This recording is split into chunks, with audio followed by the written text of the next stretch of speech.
I'll find you another pair. God, what a beautiful view. How's this view? How's that? And you surf, so you're, you paddle threes? Paddle threes, Right then now, I go 7. back to Pops, then Queens, and then get the car. No. That's my circuit. Oh, you don't mind paddling then? No, I like to paddle. Like when I first met you, like I know we met online first, and then I came up with the glasses to see you.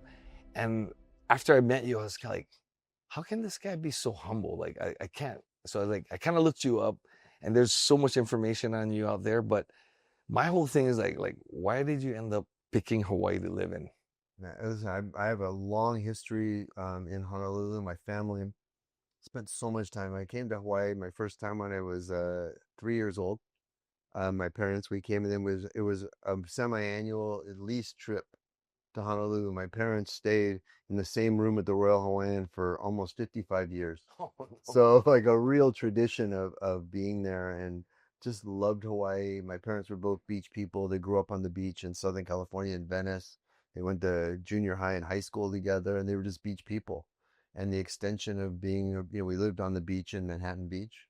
Who reminded them of the way Venice was. And then Hawaii was just this beautiful beach experience. And, there used to be that old saying, you come for the weather, you stay for the people, right? Oh, Remember that was I heard that before, yeah. Right? And it was like, that's what this place is to me. I even get kind of chicken skin thinking about it, because my relationships are so deep with the people. And I've owned a home here for 13 years now, and I'm here full time now.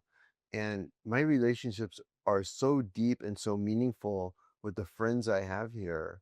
And I keep, finding and gravitating towards, people who have deep knowledge or expertise in a specific area. So I call it, kind of stewardship, right? And I just love that it exists here to such a great extent where, we have so many mutual friends. Whether it's Bill Maeda, Bill is so deep in his craft, in training, and always progressing, and always, pushing the limits, but always doing it in a way that he's super thoughtful and smart. I train with Bill, I'm blessed. I train with Bill 3 times a week. We just have, we become deep, deep friends, and he's traveled to California with me a couple times. Yeah. So I'm like, hey, let's just go. Burton's the same way. Burton Richardson. As a kid, I remember Burton on the cover of Black Belt magazine. Yeah. And I remember, a friend of mine was talking about, I have a history of, martial arts history, not, like you, but training and fighting BJJ. And I was kind of not in my life for a while. And then I saw Cali sticks. I said, oh, that's, that looks like that would be good. And I asked, I said, how can I meet Burton? And so I reached out to Burton, and Burton has become, a deep, close friendship, his whole family. And same with Bill's family.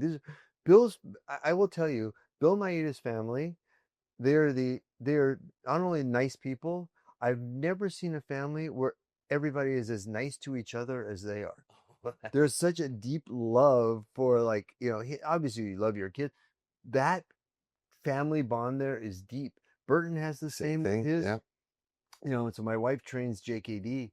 Oh, with nice. Burton as well. Oh. And so, we've got either Bill or Burton at our house, or we're at their house, pretty much every day. Oh, that's cool. So, but I just see it. I think, there's a kid, Kakai, who owns a barber shop called Bliss, over near Ward. And like, this kid is just, I met him, he was a barber there. Now he's bought the salon, and, he's built like a great community in this barbershop. Oh, wow. Of all, like, mentoring young barbers, having them apprentice for him.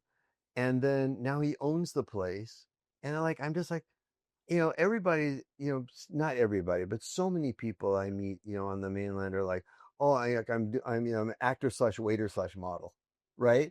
But like, people that are committed to their craft, I just love. Yeah. So that's what's really attracted me. Oh, that's really cool. It makes me want to get a haircut, but I don't have hair. No, it's just again, it's people that are shaping surfboards. Yeah. I mean, I ride these Skip Fry boards, and Skip is 84 years old, and many times he'll make a board for me, and I'll get it. It's been waxed because he wants to go write it before I make sure. Yeah. That's, in his 80s, that's connoisseurship. Yeah. Yeah. You know, that's not popping out. So he's full hand. Yeah. So I love that exists to such a great extent here. Wow. So that's one of the reasons. I mean, that's a great reason, right? You get a connoisseurship, and then, I mean, the people here. I mean, if you surround yourself with the right people, and what do you think? How important is that? Like in your career, how important was that? Everything, man. Yeah. I always, always bet on people. Yeah. Always bet on people. And it was very funny because when today, actually tomorrow, and we're filming this on what, the 13th, right? The 14th of June is my 20th Metaversary. So it's 20 years for me at Meta. Oh, Tomorrow. I'll say. Yeah, so tomorrow. So but I bet on Mark. I met Mark. I said, wow, this guy is. Keep going. Oh, We'd like to keep it kind of. okay. It sounds okay though. All right. Just little touches. So you met Mark. I met Mark. He was young. There was a handful of people in the company, 7 other people, and I just believed in him. And it was so interesting coming from Hollywood, a reaction, which you think sounds crazy now, is people like, how could you go work for somebody so young? Mm-hmm. And I'm like, I'm not ageist, right? I think great ideas and brilliance comes, in all ages. I never crossed my mind to think that like I couldn't work for someone that was at that time less than half my age.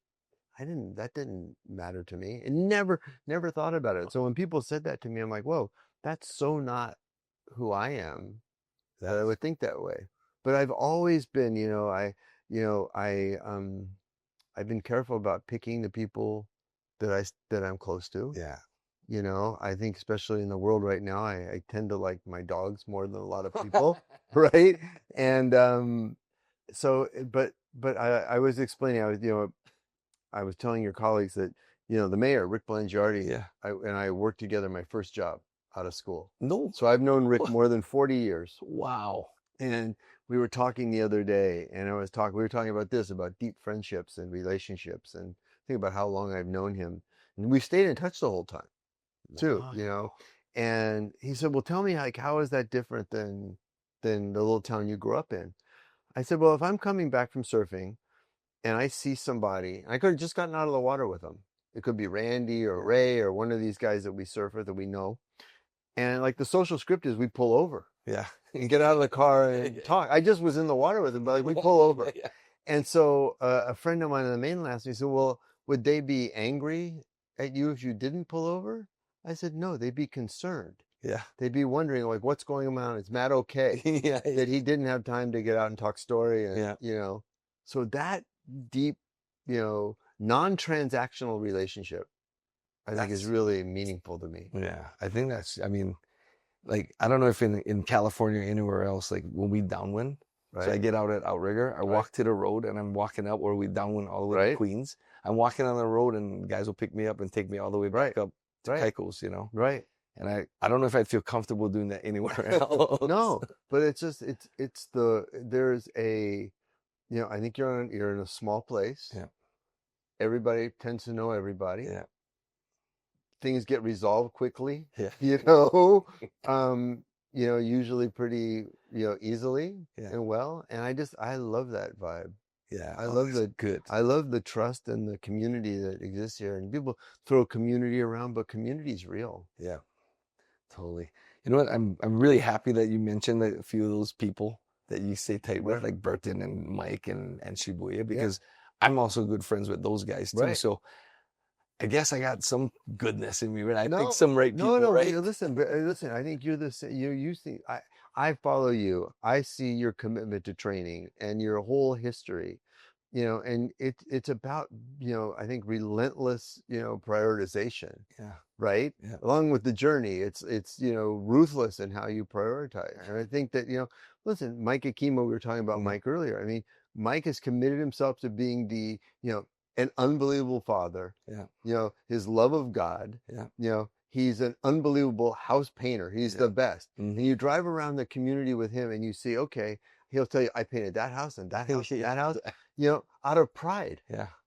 Right? Yeah. Out of pride. Mm-hmm. He's like, I'm going to do the best, I'm going to do the best job I can do. And Mike will tell you with all absolute honesty is I work for God. Yeah. and I'm going to do the best job I can possibly do. And that's the attitude he brings towards surf. Yeah. And he brings towards being a father Yeah. and being a grandfather and being part of a really important community. Yeah. I mean, I love Mike. Mike is one of those people I generally, whenever, and I talk to Mike a couple times a week, we always in the call, I love you. Yeah. Oh, nice. Right? And I just don't say I love you to that many people on the mainland. Yeah. I say that a lot to people here. Yeah. Wow. That's big, right? Right? Yeah. And I mean, even Mike surfing, it shows. Right. The pros will come out to bowls and Right. he's hanging right with them. Right. He's No. not young. No. And, but like he's very specific. Yeah. You know, very specific. Yeah. So I like that we share those friends. Yeah, that's really cool. I mean, I didn't know. I mean, I started knowing as I met you, like, Mhm. hey, and then now I'm talking to you. I'm like, going, hey, that's really cool. Right. And like for me, I was like, I'd like to be, surrounding myself. I got the same ideas like you, and like I try to be a master of my craft, and that's always I've been. When I was playing racquetball, be the master, like know everything about it, study it, like live it, and that's kind of how I've been for everything that I do. But I happen to just kind of move to the next. Right. And then for you have to be the same way because that's how you got where you were.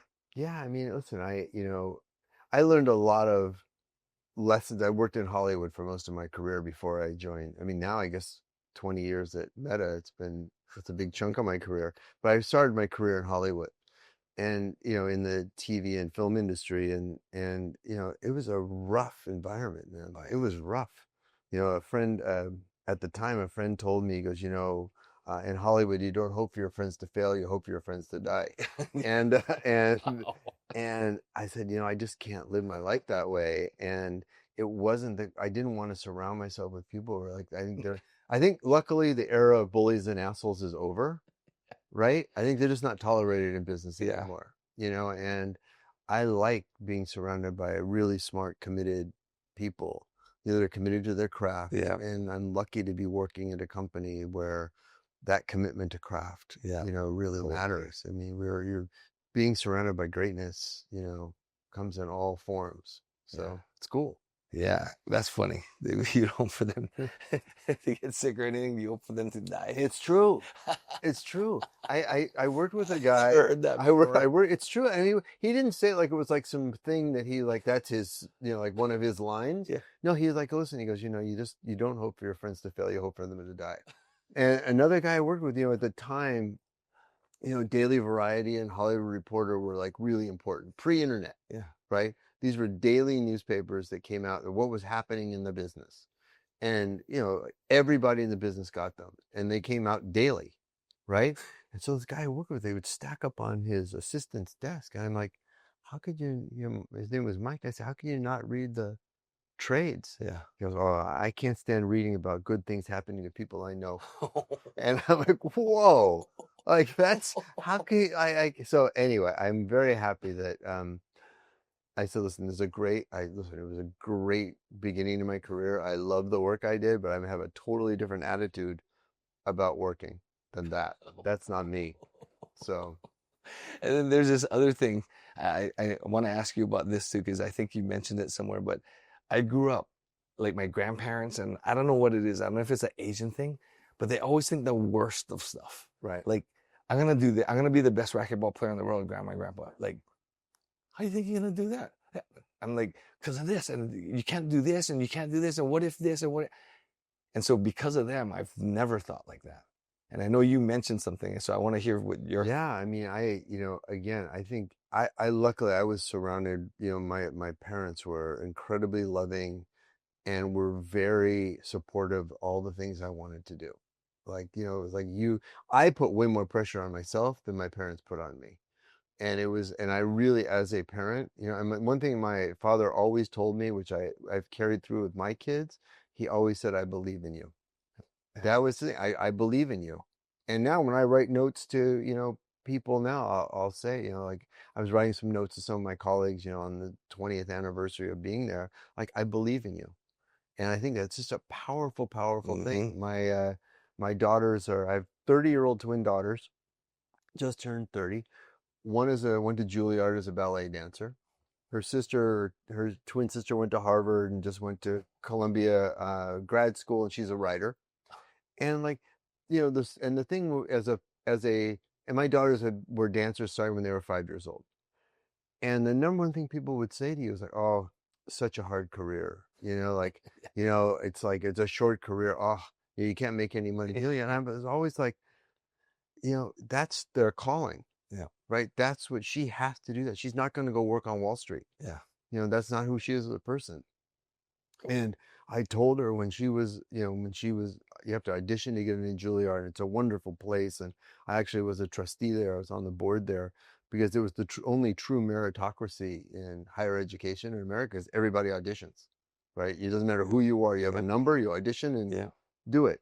But, you know, you have, like I said, you cannot turn around, be 28 years old and say, God, if only I would have pursued my dance career. I said, and instead I'm working in some job that isn't my calling. So I've always, I had that love and support to do what I wanted to do. And I wanted to make sure I gave that love and support, you know, to my kids. So I think they, you know, and when I find people, who like, there's a lot of people who have no cards, right? They can play the no card. Yeah. There's all kinds of reasons why you can't do something. But and there's not that many people who have yes cards. Yeah. Right. But finding, you know, and I'll tell you, I lived a lot of my life. I was telling somebody this morning that I would expect the worst on pretty much everything. Yeah. And then be pleasantly surprised when it didn't happen. Right. Yeah. And that is a really crappy way to live. Yeah.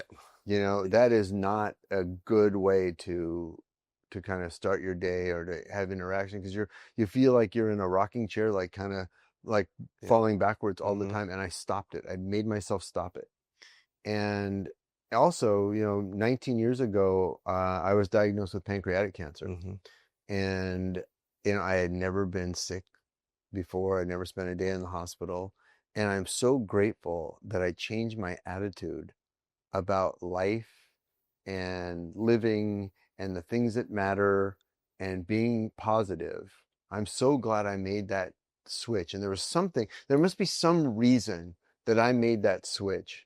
And I did that with enough time before I got sick that I went into that process and came out of that process, you know, like kind of unscathed. Yeah, because it saved your life.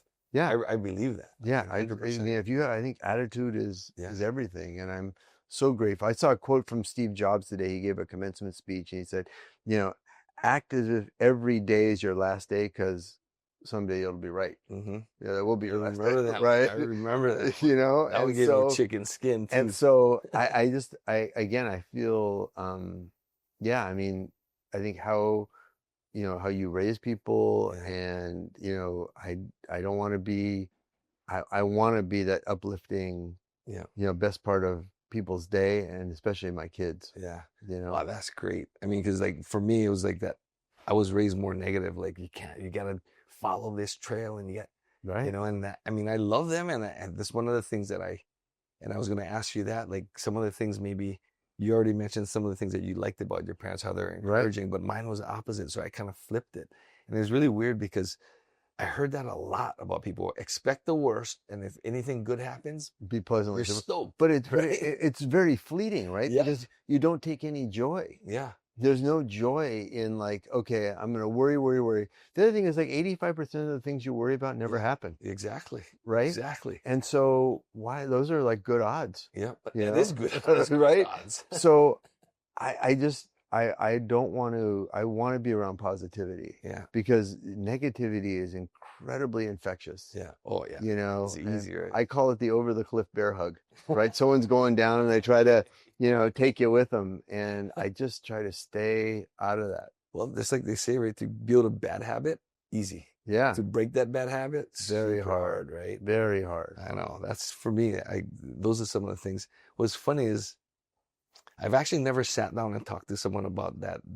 I always call it the doomsday attitude, where you're expecting the worst, because I always thought something was wrong with me. Because everyone's like, what if this happens again? What if this happens? And I was like, that's not going to happen. How's that going to happen? So in my head, I've never been that way. And I think it's because the way I was raised, and I was so resistant to that. You know how like sometimes your parents want you to do something and be a certain way. You go completely opposite. Right. So I was one of those, I guess. And so when I saw that in one of your talks, I was like going, well, that's weird. Like I gotta talk to Matt about that because I don't Yeah. get it. I thought I was stupid or something. No, it's really, I mean, I journal every day. I really believe in this concept of stacking habits, and I didn't make this up. And Like habits. but I have like all these things I want to do, Mm-hmm. right? So the first thing I do in the morning, and there's kind of I think a really influential person named Mel Robbins. Yeah. You've seen Mel Yeah, Robbins Mel before. Robbins, yeah. Mel Robbins did a thing called the High Five Challenge. Mm-hmm. My wife turned me on to this. This is probably 6 years ago now, pre-pandemic. And every morning, first thing I do, I look myself in the mirror, and this is very hard to start doing. I give myself a high five in the mirror and say, I love you. Today's going to be a great day. And if you read about that, it's a lot of people start their day and you brush your teeth and whatever, and you've not looked at yourself, right? Right? You're not like, you can be 3 hours into your morning and not having looked at yourself, acknowledged yourself. I'm one of those. You know? Yeah. And so I'm telling you, man, it feels so weird, but in 5 days, I guarantee you'll feel different. Wow, I'm trying. You get up in the morning. I'm trying it. I love you. Today's going to be a great day because you're looking yourself in the eye. Wow. So I do that, and I journal. I journal every day. And and again, journaling to me, I like to have kind of a guided journal. Yeah. And I focus on usually 3 things I'm grateful for. My health and fitness. Mm-hmm. The love of my wife, Chris. Mm-hmm. Love and support of my wife, Chris. My daughter's health and happiness. Like, and it can be those same 3 things. And I'll add other things on, but it's okay to have the same things. And then the hard part is, what are 3 things you want to do more of? And what are 3 things you want to do less of? Mm-hmm. And that's so important to me. What book was that? I had a book that every day you flip over and it asks all those 3 things. Yeah. Well, there's I forget what it was called. There was a journal that did that. Yeah. I had that journal and I was doing that. And I think it's so, it is. Every day. Mm-hmm. I just do it every day. Yeah.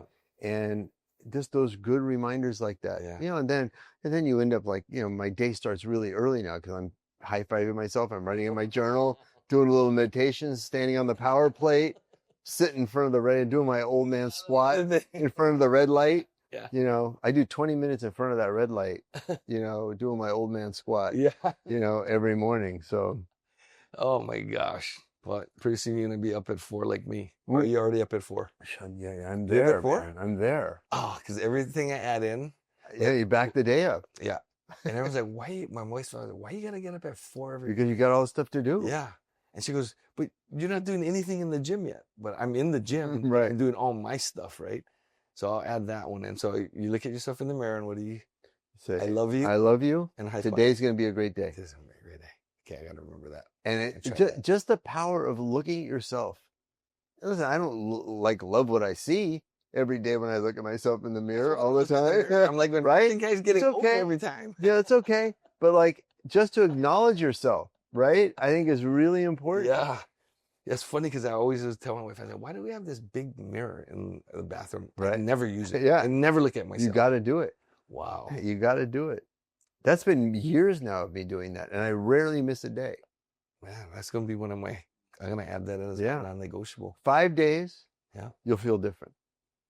I'm doing it. Yeah. The high five challenge. You can look. It's called the high five challenge. High five challenge. You know what? I've heard of that. Yeah. Because the only Mel Robbins book I went through is Let Them. Right. Right. That was a pretty good book too. What do you think of that?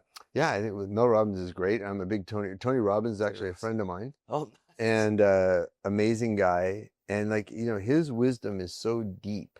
And I was, I met him. I watched the documentary. I don't know if you've seen the documentary, I'm Not Your Guru. Oh, yeah. Okay.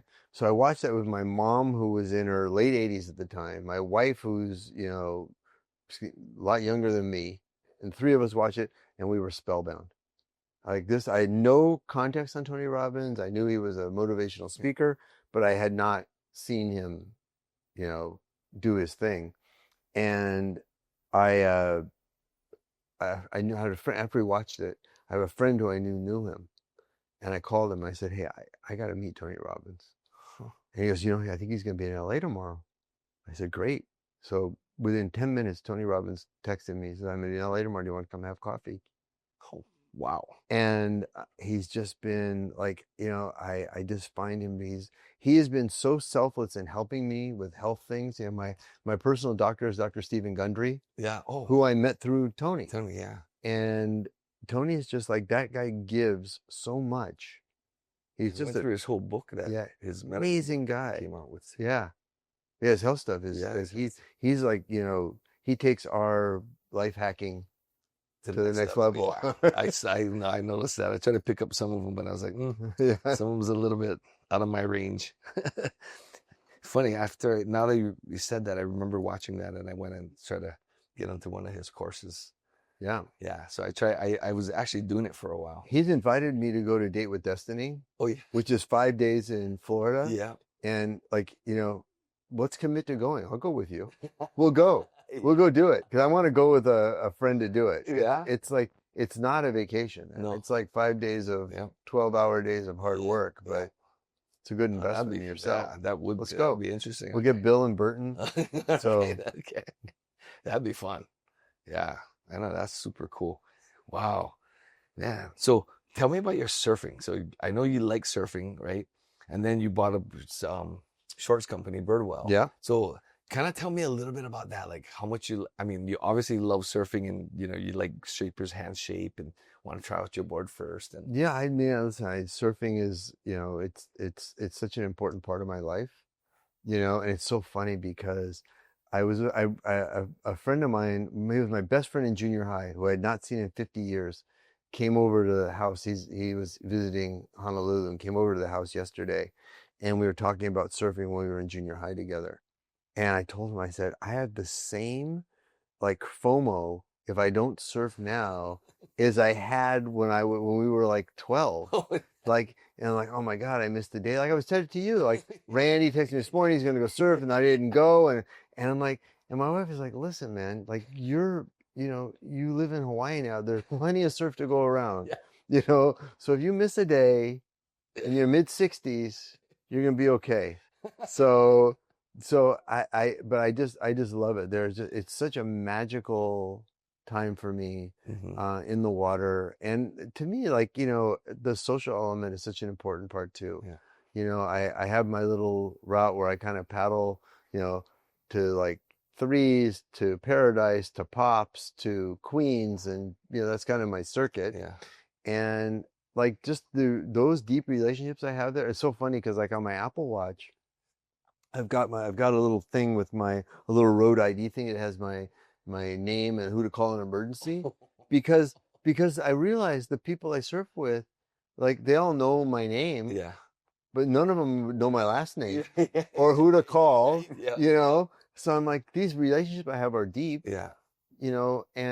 but I don't like, if something happened to me, they wouldn't know what to do. But like, I love like the crews that I see at Pops and the crew at Queens and Threes. It's powerful. So that part to me, I get real energy from being around the people. And I ride these big gliders that Skip Fry shapes. Yeah. Which How are big were you? 11. 11? Yeah. So 11. I ride wave casting machine. Yeah, I've got some of his fish too. But then whenever I ride a short board, I'm like, why am I screwing around? I can get. But these gliders are just beautiful, man, because it's a whole different way of surfing. It's just like you just take a really high line and you just trim. And, it's like those first days of snowboarding. Like if you catch the inside edge, you're donuts. Yeah. But like, so they're not super easy to ride, but my God, they're so fast. And just trimming on some, my goal is usually, I need 5 waves. Right. And then everything is bonus after that. Yeah. So I need 5 waves, and I want to surf, and I track it on my Apple Watch now, which I didn't used to track stuff like that, but I want to surf 2,500 feet. So I want to surf half a mile. Right. And then everything's bonus after that. But you get I get waves at Pops that are 700-800 foot rides. Wow. On these guys all the way outside, all the way into that little break wall by the Royal. So how many seconds is that? The thing cuts off at 45 seconds. Oh, they go past that. Oh, you got to get this other. Yeah, it hooks up to your Apple Watch. Oh, I use Dawn Patrol. Oh, yeah, but it'll only make the video. Oh, I know, but I can only get the video for 45 seconds. Right. Cut off. Yeah. Yeah, but over a minute. Yeah. So it's like, to me, that is just like you're flying. It's just so beautiful. And it's like listen, I'm very happy. Like, I don't need my surfing to be any better. My surfing is fine the way it is because I get unbelievable joy from it. And I just want to trim and glide on those boards. Wow. That, It's you know what? That's why you don't need the foil. Yeah, it's a That's the beautiful reason thing, why I have man. foil. Yeah. Just that glide, trimming, taking that high line and trimming, to me is just magical. So Wow, that's good. That's so you people say, half "Oh, a these mile boards-" of gliding. Yeah, people say, "Oh, these boards are hard to turn." I said, "I don't turn. Yeah, just Nowhere to turn. just set it Just up go." and go, right? Yeah. That's the best. Yeah. So like for me, for foiling, my rule is every day I gotta fly 1 mile. Mm-hmm. So in the air, I gotta be. So it Right. doesn't matter how many miles I paddle trying Right. to catch the wave, but 1 mile. Yeah. But it's like, and everything's bonus after that. Yeah. Yeah. And there's just been magical days when you get 25 waves. I'm like, you know what? Everything changes when I get past the 5-wave mark. Yeah. So it opens everything up. That's cool. You limit yourself. Like I just need 5 good waves. Yeah. On the mainland, it's 3. Oh yeah. Right? Because the beach breaks, harder. But like here, I can always find 5 good waves. Yeah. Wow. Well, that's neat. But so people who don't know, like he said his route where he paddle, it's a far paddle. It's a super far paddle. It's not like an easy paddle. I wouldn't do that. I'll go to most people go to one spot and that's it. He's going through 3s, you go to pops, and you go to queens. Yeah. Yeah. Sometimes paradise. And sometimes paradise in between. Yeah. So these spots are like one after another and they're far. Like I would Yeah, but lately it's been like 3s gets to be getting back from 3s it all feels easy downwind. Yeah. Right? Yeah. And when I used to live over by Tongs, I'd paddle sometimes from Tongs to Queens, which was okay because it's downwind. And coming back, I got out of Publix many times and walked back. But but like I have my little community at Pop. There's like the regulars there, and the Queens community is there. And listen, and I know it took me time and having a lot of respect for locals surfing those spots for over many, many, many years of being respectful to the locals there to get to a place where I feel comfortable taking waves and giving as many waves as I take. So, so I'm going to talk a little bit about that. So what Matt just talked about is like to be able to so every spot, no matter where you surf in the world, there's guys who regulate the spot. So that's why you see people only surf one spot, because when they go to another spot, they just won't catch any waves. So for Matt to say that, it really, to me, says something about Matt, because you got to be a super good guy to be able to surf at all. And you got to be humble. You got to be respectful. You got to know the rules, follow the rules. And when you're breaking into a spot like that, you're going to get the crappy waves at first. Right. And you just got to eat it, right? I put the ego aside and take those crummy waves. I remember when I first started surfing bowls, go Egan, go. And they kind of knew me from fighting. Right. So it was already like, but they'd give me all the crappy waves. The bombs would come and go, Ian, here's a bomb. Go. And I'm going, I'm not going to make this. I'm not going to get pounded. But I did it. And then eventually they started giving me better waves. And Mike would always give me the good ones. Right? That's your, Mike, talking about Mike. So I always like Mike, because the other guys would just give me the ones I'm going to get pounded. The water's a great equalizer, man. It's like, it doesn't matter who you are. Yeah. You have to earn your waves. Mm-hmm. And listen, I grew up in Manhattan Beach, is a big beach volleyball beach, and I'm not like a tall guy, and I play volleyball amongst giants there, and but like again, you earn your rotations on the court. Yeah. You win, you keep playing. And you earn your waves in the water, and it doesn't matter who you are and the thing that's great is like, no one cares here. It's like, I don't care who you are, what you do. No one ever asks me what I do, and I don't talk about what I do because it's not relevant. And like I said, a lot of these guys, I know their names. I don't know their last name, right? I don't know anything about them, right? Other than we know each other in the water. I haven't seen you, that kind of thing. But I think the water is a great equalizer. Yeah, it really is, and you earn your waves, and you you kind of have to, you got to kind of prove yourself, Yeah. you know. And it's funny, there's a lot of guys who are great surfers. I surf with the pops. I say, oh, I'm going to paddle over to Queens now. Oh, I know I'm going to surf. Exactly. Yeah. I'm like, no, like what, you know, nothing's going to happen to you over there, you know. But it's true. But again, I think it's, you know, I think you get out of it what you bring to it. Yeah. So if you come in with like, big guy attitude, you know, you're going to get big guy attitude back. Yeah. And so it's funny because Queens, like just to give an example how brutal Queens can be. Remember Scott Caan? He had that one, that comedy show, and then he didn't mean it that way. That he'd rather live in, you know, where he lived in California rather than Hawaii. But he didn't say he didn't like Hawaii. Right. No, the locals took it that way. So we went surfing at Queens, and guys were like, all of a sudden I hear people yelling at him. And this one guy was yelling at him. He was, you know, Lance Hocano. Right. And I'm going, oh man, like that's the ultimate regulator. Right. So I paddle over and I go, Lance. He goes, what? This guy's with you? I'm like, yes, he is. Come on, man. What is he doing here? I said, dude, he didn't say that. He did not say that. And then, you know, Scott was kind of like, let's just go. I mean, and that really made him not want to live in Hawaii anymore. And he did. He got rid of his house. I served with him. He was here during the writer's strike. Yeah. He was here. Yeah. I think he was training with you a little bit then. And we surfed together at Queens. And we had just really good chats about, you know, surfing. He loves Hawaii.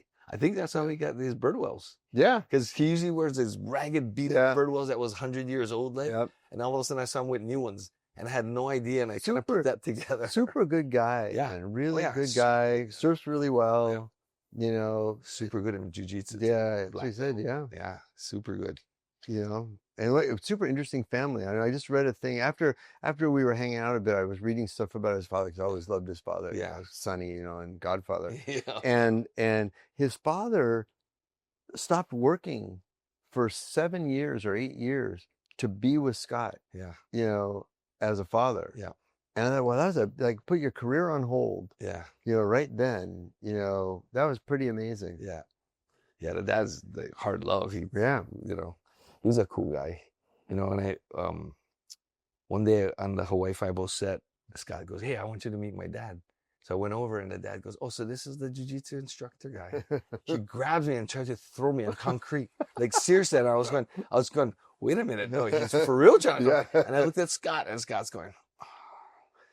But anyway, that was my. Wasn't he a boxer? He was a boxer, but he was also a judo guy. Oh, was he? And he totally knew judo. Like I was like, oh. Everybody wants to take on the champ, you know. Not good. It's not good. No, that's what Burton. That's like Burton is like, you know, one of the like most lovely people in the world. He talks about when he was a stuntman doing fight choreography and coordination. Mm-hmm. Like guys wanted to fight him all the time. Yeah, you know. It's like Burton and I. If there's like a nightclub or something and there's alcohol, we're like both of us like, no, not a good place. No,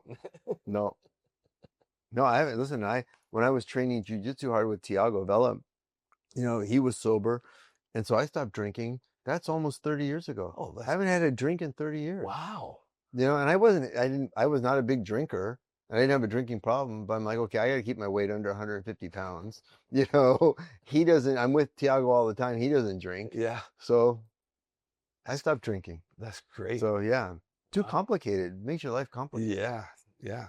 Not good for your longevity, right? You know, I know you're a fan of the glasses. Oh, so I'm wearing my red glasses. I wear these red glasses. I think they're really good for your eyes. I've been testing these lenses with the red tint. They're just kind of, especially when I fly. Yeah. And under fluorescent lights, like doesn't mess with your sleep. But we're just announced a partnership through our partnership with SO Exotica, who owns Ray-Ban. Yeah. Some performance AI glasses with Oakley. Wow. So very exciting. So just announced that we'll be coming to market, you know, right away with those and then kind of future products with them. Wow. But yeah, we're really thinking about this whole, you know, the whole ecosystem of AI glasses and what we're building with our partners at Luxottica. So wow, that's good because I love these things. Oh, I know. That's how we met. I know. I saw you with the glasses on. You wearing you had the blue jean blue ones on. I said, I got to get you a pair of the limited edition clears. Yeah. You and Bill. Yeah, that was funny. I mean, that's how we really met. You DM'd me. Yeah. And then Burton followed up. Right. And he goes, hey, my buddy Matt, he's the one that developed the whole thing. He's like the head of the whole thing. I'm like going, I go, so I text Bert back and I go, you know what, can you talk? He goes, yeah. Call him. I go, like, for real? Like, is that for real? He goes, yeah, no, seriously. And I go, he lives here in Hawaii? He goes, yeah, he lives in Hawaii. And I go, how do you know him? I train him. I was like, oh. Yeah, it's great. Listen, I'm the creative director for our AI wearables, and but listen, that's a big team, an amazing team of engineers that put these together. And you think about, talk about like connoisseurship in craft. Yeah. The fact that these weigh 5 grams more than a regular pair of Wayfarers. Yeah. It's pretty amazing. Yeah. Right. The 5 grams. That's nothing. Yeah. Right. And all of that's why we did the clearance. I wanted to do a demonstrator version so people can see all of the tech that's in these. Crazy, right? So I'm really excited about the Oakley wow partnership, and we have such a great partnership with SL Exotica, who owns Ray-Ban and Oakley and other brands as well. So now that you're a surfer, I mean, not that now that you're a surfer, but you're a big surfer. So are you gonna make one that's like you wear in the water? Yeah, I think that's a goal. There's a lot of tech in here, so yeah, that's a goal at some point to have that. But electronics and water generally don't mix well. Yeah. But to get there at some point, I think would be great.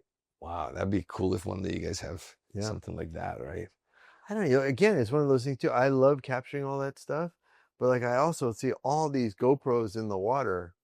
I'm like, there's so much digital waste. Yeah, so like what is happening with all those videos? Oh man, so because we're downwinding, right? Like you can't set up a camera somewhere. It's like it's really hard. So you get drones following us. We're trying to get drones because, like, for me, videotaping to learn is huge. I know you do that. I know Bert does that a lot too, but I only can get so much footage off a drone because we're way outside. Right. But so you attach a camera to the panel. You see the guys do that, and when we get up, we'll. So cool. But if we had these, I think unbelievable. Listen, I mean, obviously there's my close partner at work, this guy named Alex Himmel. He actually has a house 4 doors down from the Diamond Head. So and he's a passionate surfer as well. And so we spend a lot. We call them board meetings. We spend our board meetings. He lives right at mansions. We spend our board meetings at mansions. Talking about things like this. I can see how this could be tough for surfing because you guys, you got to dunk on the waves and stuff. But downwinding, I don't. No, I think I think that's obviously a goal. Yeah, that's super cool. Yeah, because I learn a lot from videos and like even pictures, like where my foot, where I'm stands. Yeah, no, that's right. And I've been training with Burton hard. Mm-hmm. Like, and I wanted to get proficient at double stick, right, at collie. And listen, I just think that, I'm not going to get in a stick fight with anybody. Yeah. Right. But hope not. It's so good for your brain because this idea of mirroring left and right is so, I mean, it's truly like good for the brain because you need to get into a flow state because if you're thinking about it, you're not going to do it. Yeah. So for the last year and a half, we've been training Burton. I watched all of Burton's training videos, right? Yeah. So I had, I bought both of his training videos. Those were like, for me, like, watching all the time. And I would train in my head all the time. Like if I wouldn't have sticks, I'd be like just watching, okay, footwork, movement. And then Burton said he wanted to work on the next, like this master class for this advanced. He said, well, he goes, I'd like you to do it with me. I'm like, wow, like pressure's on, so I've only been training with him for, like 3 years, I guess. So like a lot of pressure. So we just shot the advanced one on Wednesday. Yeah, I saw that. And it was really, I'm telling you, I was gassed when we were done, but it felt like so good. Like I felt like such accomplishment. Like I felt like so proud. First of all, be training with Burton, who was a, kind of our hero as kids. Like you remember Burton on the cover of magazines, right? And he's such a nice guy. And to have gotten to that level, with him to be able to, be his crash test dummy, and to make an instructional video with. Yeah, it was so great. It was so shot by his daughter. So cool. But, and my wife has like become a really, really good at JKD. Oh, great. Yeah. So we have a double ender bag, she hits that bag. Bill Knight and I are so frustrated because we can't get the rhythm. And she's got it so good. Wow. She's doing crosses on both sides. She's slipping on both sides. And like, Like, come on, you know, so good.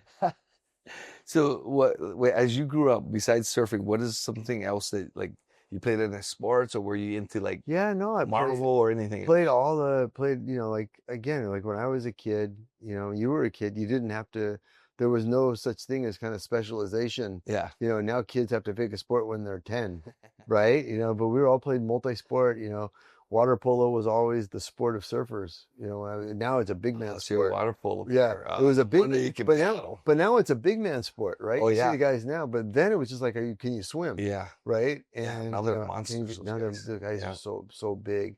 So played water polo. I will tell you, I was not a great football player, but I played football in high school. And I will tell you, as great as my life has been, that Friday night football games with the dance after the game, I would rank that as like some of the greatest moments of my life. Really? How great is that? You're high school, you got the game, you got the dance afterwards. It didn't matter like if I played, if I played, I was on the kickoff return team. Yeah. That's all I did. That was fine. Like to be there was great. So, I did. I played tennis for a long time. Oh, okay. Those are the tennis, water polo. Well, water polo explains why you can paddle. So Yeah. So that's something you never lose. Yeah, water polo players. yeah, That grit, that ability to drown and be fine with it. but I'll tell you, man, like paddling, there's nothing that prepares you for paddling except paddling. Yeah. Swimming's even a different motion. Yeah. It Because is. like I need to paddle regularly because if I don't, I feel oh my Lose God, it's like some- I'm losing it. Yeah. And that's a terrible feeling. Yeah. Three-wave hold down. Randy always paddles with his regular paddleboard. Right. And he'll paddle by me. He goes, "You want to do a real man's thing one Right. day? Call me." So funny. He's such a great waterman. He is. And he's such a humble guy too. Yeah. So I was probably his first client when he got out of chiropractic school. oh, nice. And one of his last. And he was a rugby player. He was a rugby player. We're gonna go. He and I and another friend of ours are going to Japan for a little surf trip in August. Oh, nice. So we did it. I went last year with Chris Christensen, the surfer. Oh, no the way. shaper. Yeah. And we went to Miyazaki.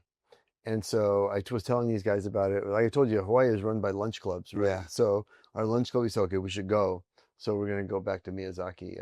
Oh, no way, and surf. Yeah, and surf. Oh, how cool. It's like to leave surf here to go there. Like you don't go for the surf. Yeah. You go for the adventure of being in yeah. Miyazaki and surfing there, where the stoke level is so high. Yeah. Wow. And Chris, when you went with Chris, he didn't try to drag you in huge waves? No, there was no huge wave there. It was the beach wave. No, we had but I'll tell you, the kind of a connoisseurship, everybody recognized Chris Christensen in Miyazaki. No one recognized their shaper, right? Not only did they recognize him in Miyazaki, they recognized him at the airport at Kansai. We're walking down the street in Kyoto, people recognize him.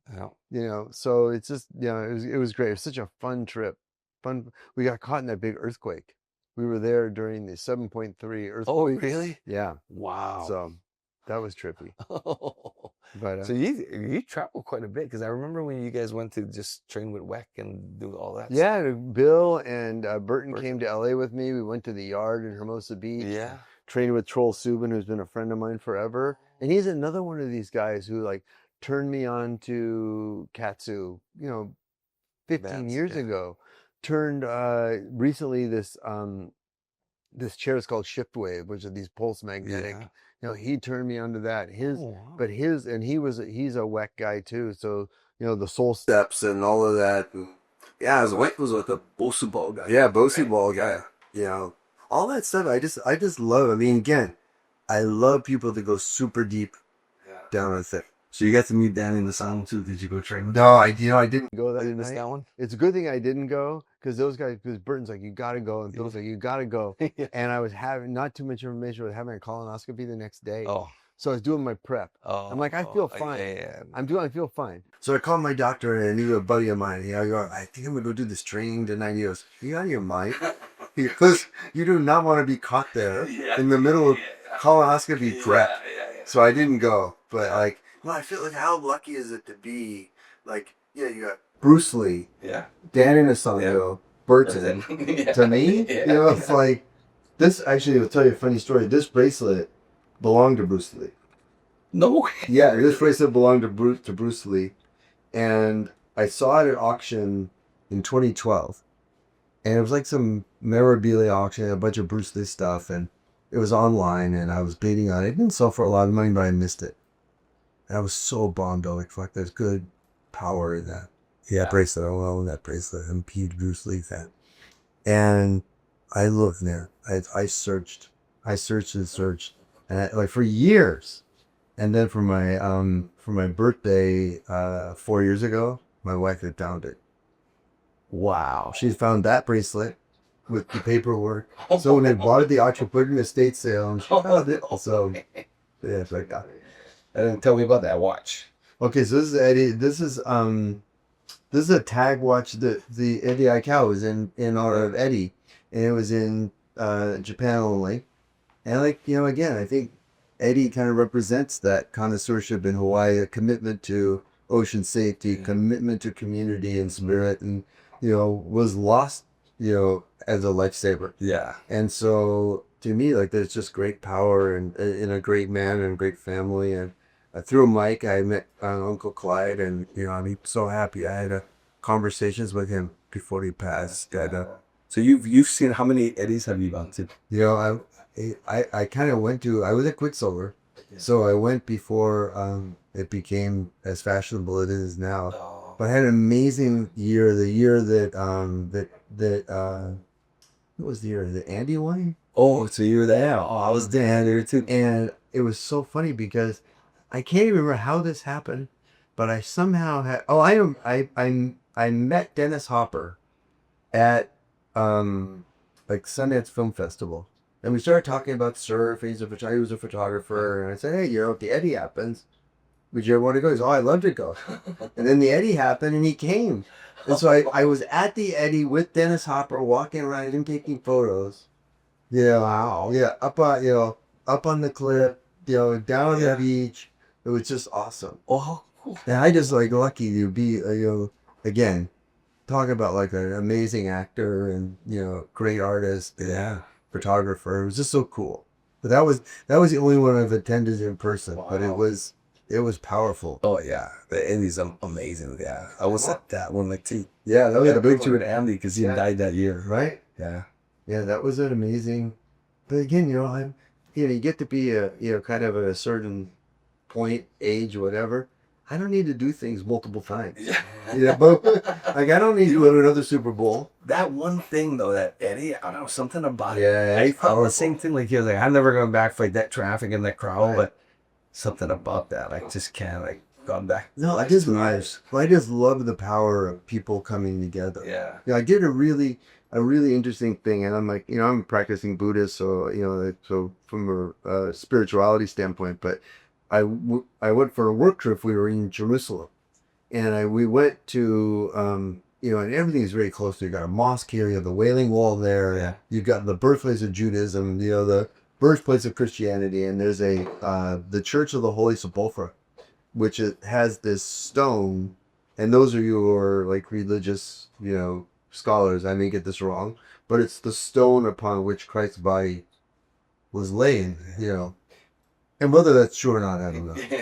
But there were thousands of pilgrims there who came with things to touch that stone. And we walked around in a procession and touched it.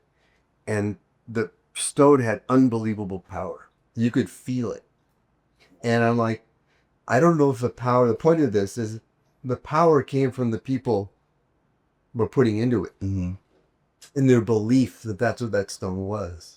And like coming together around that. And these are pilgrims. So these are people who had come and probably had saved for years, or, you know, they had, you know, talismans and things they wanted to touch to that stone. When you go to things like the Eddie, it's a religious experience like that. The power comes from the people, from the people who come together to be part of that. Like I really believe in that. I really believe that people put power into things. Yeah. So I love that. Oh, that's yeah, because Eddie, something about it, that energy is like nothing else. Like, you know, great. Never felt that. You know, great man, great legacy, great family. You know, in a magical place. that I think we can't, you can't even comprehend like the pioneers of surfing, um, that place, big surf, no leash, 30-pound boards, Yeah. right? It's so different. Yeah, it's unreal. So, like, if there's anyone, okay, what would be like, what would something you would say to someone, like, if someone wanted to be successful, like, hey, Matt, like, I really want to be successful. Like, what would you tell me that one of the things that you have to be? Like, what do you have to do? My daily meditation is like, honestly, is to be the best part of another person's day, right? And so I think being an engaged listener, which I haven't done a good job today, I've talked too much, but being an engaged listener, I get work out doing the pre-reads, coming to meetings with, in meetings with people with a positive attitude, be a problem solver, not a discoverer of problems, those kind of things. And I think that's the way you be successful. I think people want to surround themselves with positivity. Yeah. You want to surround themselves with people who can help them move the ball forward. And there's like we talked, there's so many reasons and ways to say no to things. If you're a catalyst for good and somebody would help things, move forward. My daughter was an intern at Meta, right? And, she'd grown up with the company because she was 10 years old when I started. And so she knew all about the company and how it operated. And she said, what should I focus on? It was her first day at work. I said, just focus on being, come with good answers, be a good listener, be positive, and be the best part of your cross-functional partner's day. And I think, honestly, attitude gets you so far. Good EQ gets you so far. Positive attitude gets you so far. And, Sheryl Sandberg was our former COO, used to say, when someone offers you a seat on the rocket ship, don't ask which one. And so, people had taken jobs that wasn't their dream job and then have turned that into beautiful things. And not just at our company, but other companies as well. So so when I post those videos that I make on Instagram, I keep thinking about, like, sometimes it takes me a while to process, but I think this one you can help me out with. So I read this thing. It said, if your circle of friends don't inspire you or don't make you better, then it's a cage. Yeah. So I made a whole script that I've been. I saw you posted it. Oh, I did post it. Oh, I did make it. You posted something like I saw where I was reading the caption. Oh, maybe I did. Yeah. I wanted to get your input, and I was gonna. No, it's so true. Yeah. I think that, I do think that what I do like to do, I think there's a lot of opportunity for people and for kids to, there are so many, like, there's so many other ways to be great, right? You can be smart. You can be a great athlete. You could be super interested. The number of kids who are learning Japanese because they want to be better at anime and manga stuff, right? Yeah. I mean, there are so many places where you can find greatness that I don't think, when we grew up, you had to be a great athlete. Yeah. Right? And, it wasn't, and luckily I grew up in a place where, in a family where it was cool to be smart. In my school, it was cool to be smart. And the school that my kids went to, it was a full participation to everything. And it was cool to be smart. You could be a great athlete, but being smart wasn't like, oh, you're a tool because you're smart. And I was like, no, that's a part of being a well-rounded person.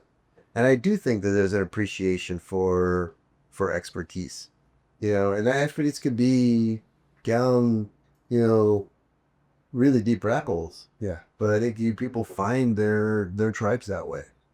That's true. So what do you consider smart? Like, when you say smart, like high IQ? No, I think SATs? I think I think that having a good, well-rounded education, and being able to, talk about a variety of things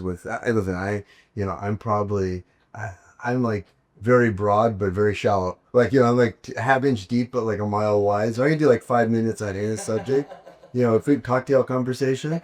But I do think that, being interesting and interested, being able to talk about, a variety of things, I think is interesting. I mean, I'm just curious about all kinds of stuff. Yeah.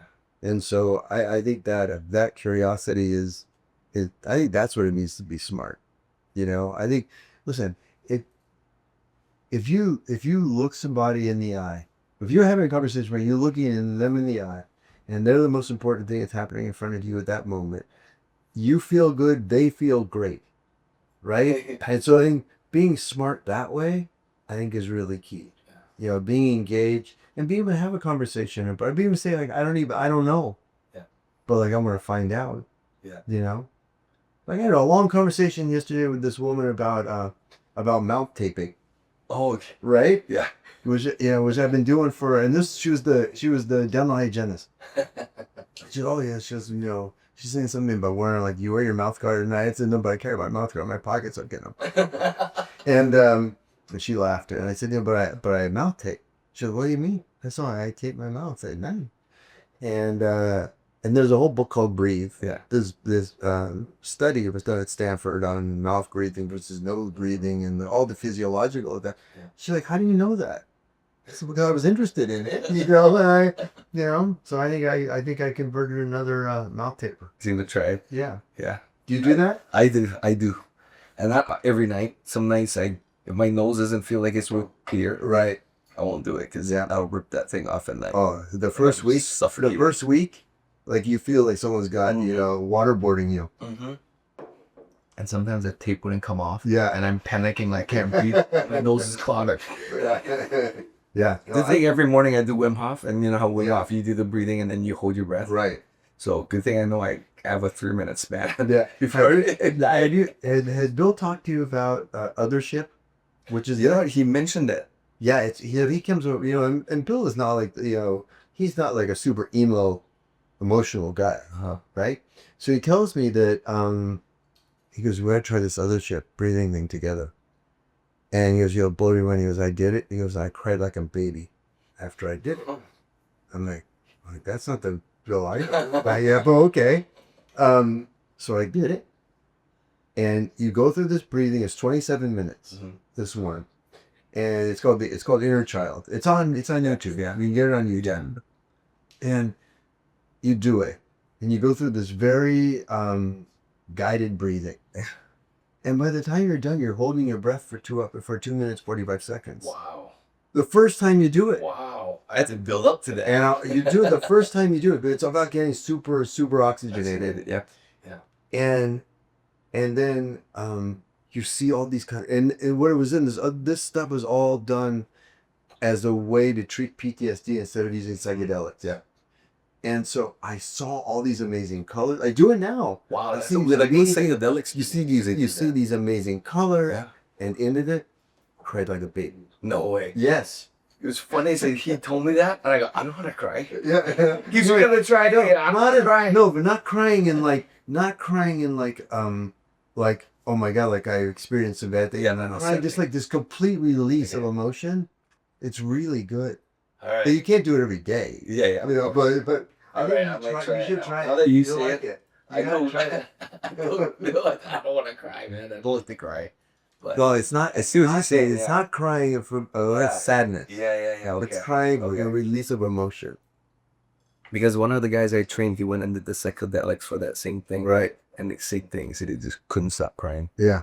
But same thing. He said he felt like this big, like the monkey came off his Yeah. type, So I thought that's pretty cool. But yeah, not that you tell me we're gonna do it. All right, I'll try it. No, I mentioned to you like my commitment to recovery, like my gym, in my little gym. Yeah. It's more recovery center than gym. Yeah. But but like so much of the stuff we do in there is about like, getting like, again, like Bill and I will focus on stuff like, hanging. Yeah, for example, you're seeing his stuff about hanging on it. So he's like, we got to work on hanging. Mm-hmm. So and then you can't hang for your hand, you got to hang just for your fingertips. Yeah. And then his whole thing was, you got to not hang, you got to be able to get your feet up to the bar, because if you're out in the water, you're getting rescued by a helicopter, you got to get your feet up to the, the thing. I'm like, okay, that's never going to happen, but like, I'll do that. So we've been doing that and chucking kettlebells, and it's been fun. Yeah, that's right. You've been throwing kettlebells. I see that. I saw Bill post a couple. Yeah. That's good stuff, because that's explosive. Yeah, it just feels good, man. It's just a good thing. Yeah, it's funny how a lot of people, like, they focus so much on getting stronger, getting better cardio, but They don't do anything for recovery, or they don't do anything for, like say longevity. And Right. and for me, it's like that's what it's all about. Like recovery stuff, recovery. How many supplements you take for birth? Don't even ask. Like 2 handfuls. 85 pills a day. Oh, good. I'm not the only one. No, 85 pills a day. Okay, I'll count it. I never counted it. It's like morning and like, I travel. That's the biggest hassle, right? Yeah. You take like I have a muffin pan. Yeah. I put them in there, like, but Oh man. Okay. Good. no, but I like, but the thing is, if I'm out of something, I can definitely feel it. Yeah. Yeah. So luckily, I don't feel like I'm just like making expensive pee. Yeah. I'm like, I actually do feel better from it. I've done like I do that like that, and I've done blood work on a lot of things to see if different things come up, get better. But I've been actually really big into that NAD and Right. yeah. I don't know. Are you? I think that, man. Yeah. Nick has a Nick or some idea. I think one Pro Health. Yeah. Is all good is the one I take. And then, rather than taking NAD, this is Gundry. I talked to Gundry about this last week. He said, you want to be producing NAD. Yeah. So it's alpha lipoic acid. Alpha lipoic acid, I keep it with the other supplement that helps your body, because you want to get the state where you're not making your own NAD, relying upon, but yeah, Because that NMN actually is a precursor to that NAD. So that's why I think that's why I think that. In the Bro Health one, I really like that one. Yeah. So that's talking about that, it's the same thing like say with TRT. Right. Some of these guys jump on it so early, and like I'm still not doing it because I think I figured out a way how to have your body just keep producing more testosterone. Yeah. I mean, I can't get over 750 right now, but 750 is fine. If I can keep that for another 10 years, I don't. Yeah, I get it. I mean, as a cancer survivor, I don't want anything. You make everything that faster. Yeah. And so, like, I don't really want to do that. Yeah. I want to be very thoughtful about that. And I think you have to be thoughtful about all of these. Certain brands matter. You have, things like pure encapsulation. Some of these brands who do a lot of testing are great. Yeah. It's just That they're already testing, right? If they don't do that, then no. And so, I do a lot of stuff. That's pretty so good. I'm not the only one. People trip when they see me at breakfast and like, oh. Yeah, but what else you taking? I do Creatine? I do. Oh yeah, I'm big creatine since I stopped for a little while just because I was trying to get my weight back. For some reason, I gain weight on creatine. Oh, interesting. Yeah, I do gain weight, but it's a good weight. Mm-hmm. So like for downward footboarding, it's super good for me. Like for my muscles, like the endurance in my muscle, and like it helps. I think it helps with my explosive movement. Right. But also like I kind of big into like that heart and liver, like the organ stuff. So I have a lot of those pills because I won't eat all that stuff. No, it's super hard for me to eat. So yeah. Okay, I was, Bill got me all jacked up about eating liver, and so I found like a grass-fed liver, and I cooked it. Man, I understand now why I didn't like liver around a kid. That I feel like that texture that's rough. Yeah, I mean liver and onions, which like that. That was like a family favorite. Yeah, and then I ate on it's the bill. The bill. But yeah, no, I get taking the supplements. Yeah. But I don't need a lot of red meat. Yeah. Well, probably for the cancer, you say. Yeah, I see like inflammation. And I think that reducing inflammation is really key to me. Yeah. And finding those things that especially the blood work I do with Gundry, really understanding food sensitivity. Yeah. Where are the things that I find inflammatory. And I luckily met Gundry through Tony Robbins. Yeah. So I was having a very specific issue, had an autoimmune issue, and I don't tolerate prednisone. Oh wow. So I needed to, because the usual approach is, you got inflammation with you. I don't know what to say. You guys are strong, and so I can't tolerate it. And so Gundry changed my diet, and I never had a recurrence of that. So, and luckily it was right before COVID. say being home a lot, or preparing for their home, I could stay, super strict on that diet. And it was really, but having since 2019 to now, having quarterly blood work where I can see the progression is really powerful. Yeah. The things that, like, and now I know, like, I know the things I can and can't eat. Have you ever read the book Eat for Your Blood Type? Yes. Well, how close does that match to that? I think it's pretty similar. It's pretty close. It's pretty close. Gundry, the thing that's interesting about Gundry is that, he became popular, famous for The Plant Paradox, was his first book. Yeah. About lectins that exist in nightshades, and those things are, irritants to, they cause leaky gut. Yeah. And then leaky gut is, it's like histamines when you get a cut, and the body goes there and the body's kind of attacking itself. So I think his plan is, one, generally around things that are, gut irritants, right?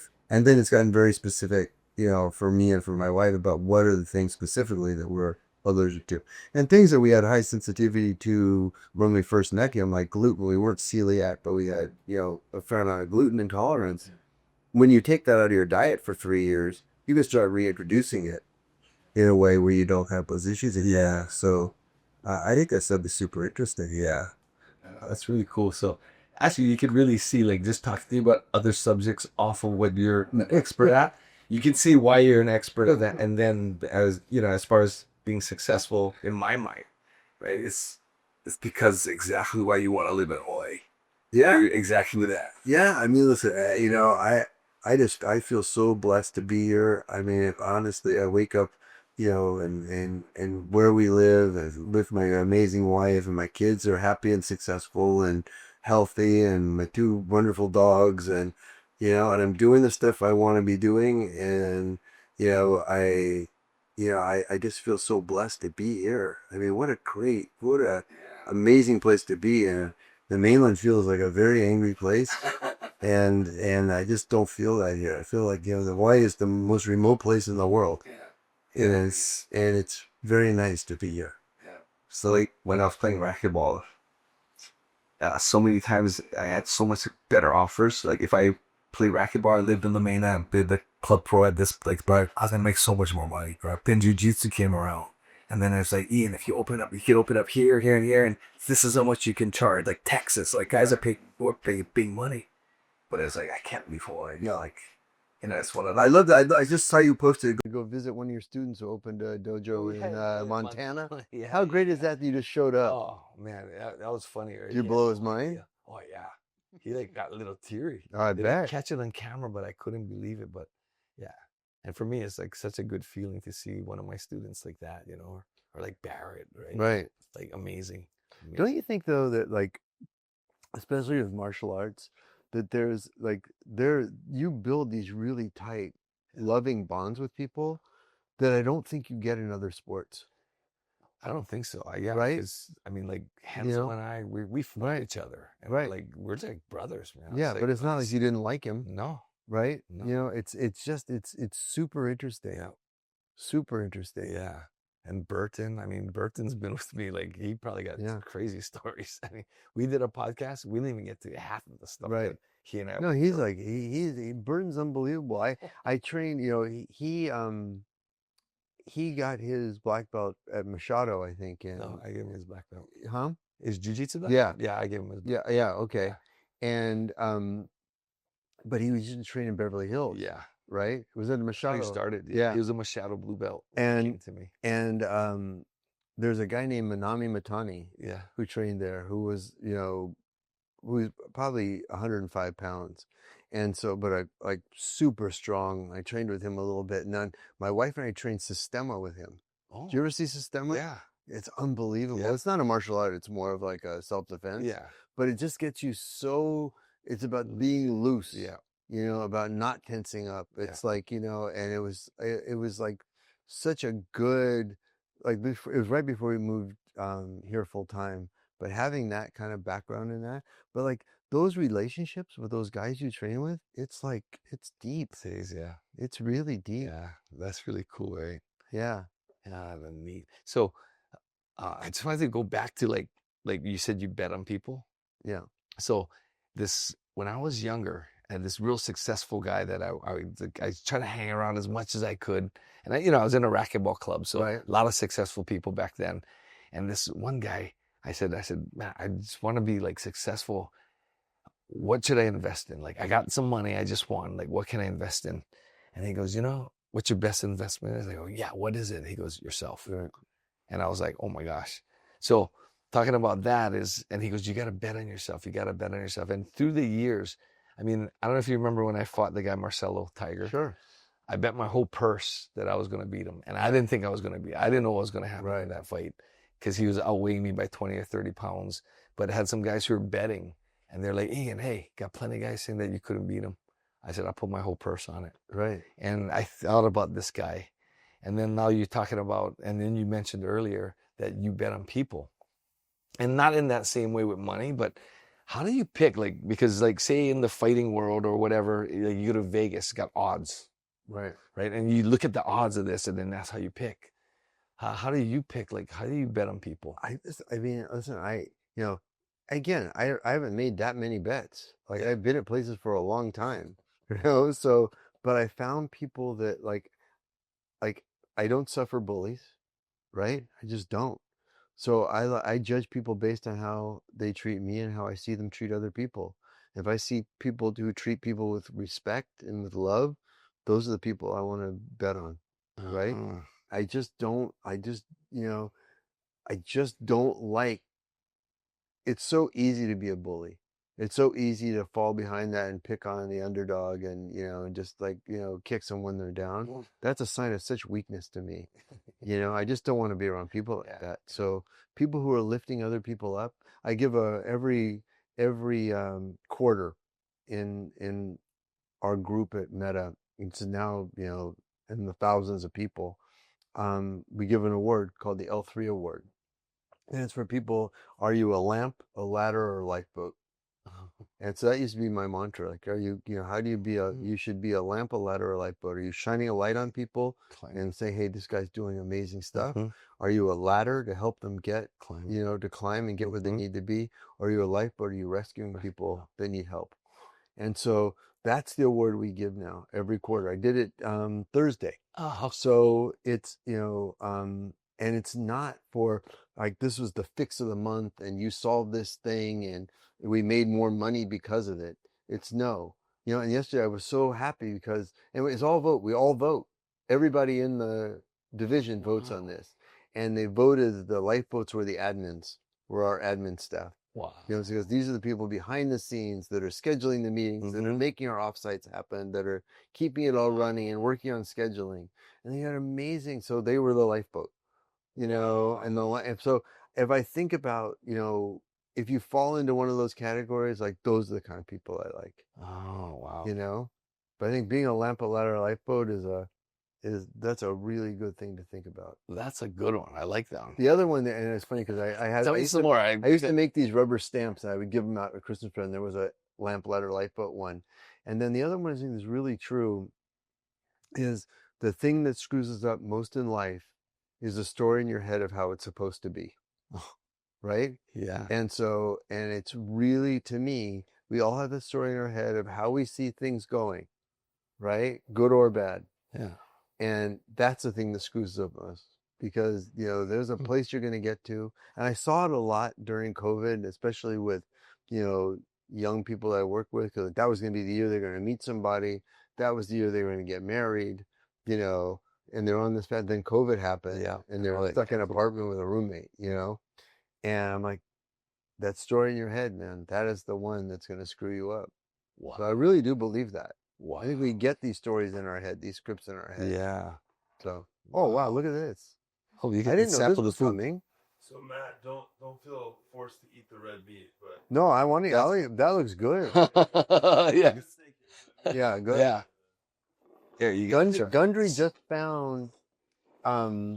He just was talking about a farm in Texas where they've aged the beef to get the inflammation sugars out of the meat. Oh, so it really? is non-inflammatory as regular meat. Seafood. Oh, So it's like it's equal to seafood. oh, no way. Yeah. Wow. They have similar qualities with the steak here because If it's grass fed, Yeah, this is grass fed and grass finished is really key. I believe that's part of and it. it's cured. Definitely. Yeah. Yeah, it's aged. Yeah. Do you ever go to Forage? Have you ever been shopped at Forage? That woman in Dillingham. I've heard of it. No. Yeah, No. she's got I saw that. great venison from Maui. Oh, wow. You know, there's that brand Maui Lani maybe. I heard that Tim Ferrisson's venison's involved in. best from Maui. Yeah, Yeah. and she's got she has boar from the Big Island that only eats mac nuts. Oh, really? Yeah. Oh, they say it affects the taste of the No, meat my too, right? God. She told me the story. The guy opens the gate, boar goes in, close the gate, Gord just eats for months mac nuts. And then when you cook it, it smells so beautiful. So Wow. yeah. That gotta try, I guess. Huh? Okay. I'll try. Here. Oh, this is a treat. I haven't had any red meat in a long time. Oh, that's great. Except for that liver I had that I donated Liver? to the donated to the Maeda family.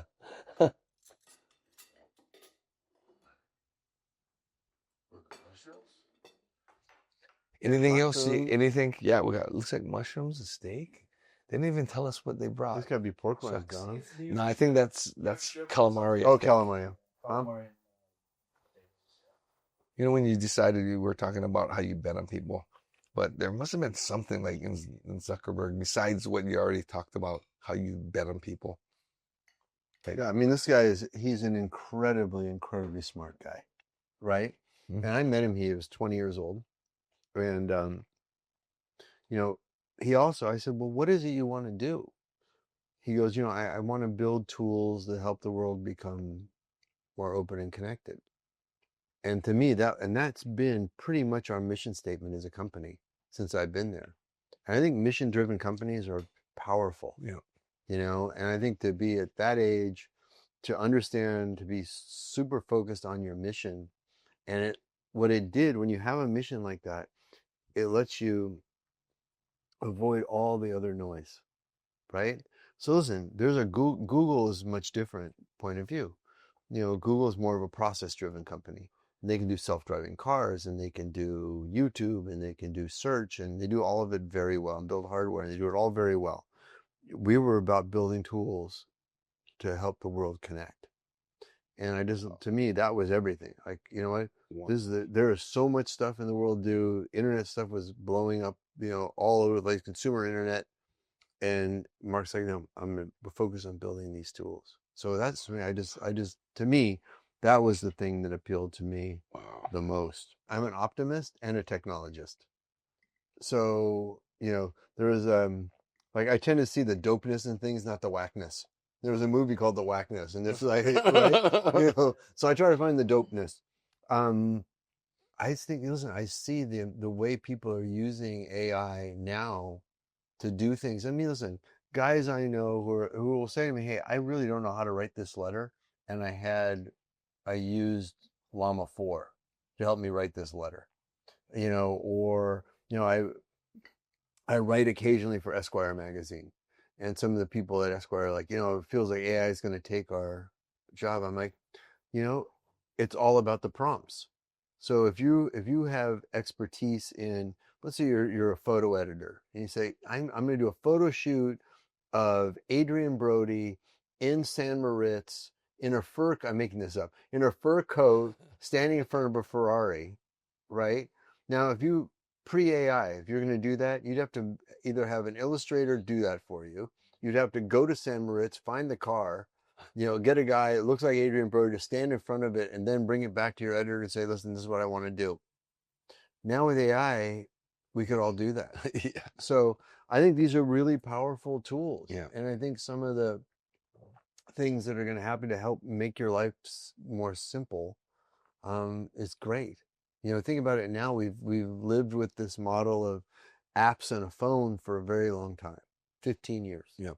And now to have an agent who can help you, not today, but in the future, to help you do these tasks, where otherwise you'd have to open multiple apps to do, I think is super interesting. Well, it's helped my Instagram because I don't spell wrong anymore. But you have a choice, right? That's the thing. Listen, these are not things that are like natural to me. I had to train myself to think this way. Yeah. Right? You have a choice to be positive. Yeah.